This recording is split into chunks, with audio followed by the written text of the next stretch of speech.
La jeunesse de Nice 2 trouve sa source dans l'évolution du paysage de la menace, avec l'apparition de ce qu'on appelle la menace systémique, celle liée au crime organisé, des rançongiciels qui ont marqué les esprits à travers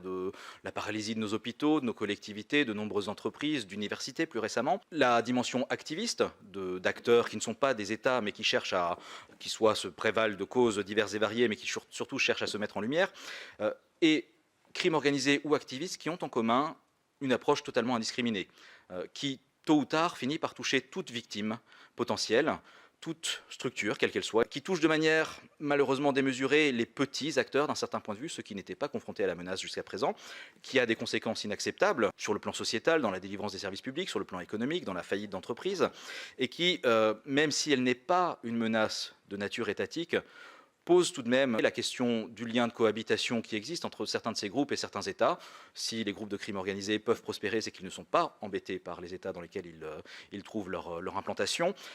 et pose la perspective tout de même d'une forme d'épée de Damoclès qui verrait une coordination de ces différents acteurs dans une perspective de durcissement du dialogue géopolitique et qui pèse quelque part sur la liberté d'action de l'État français.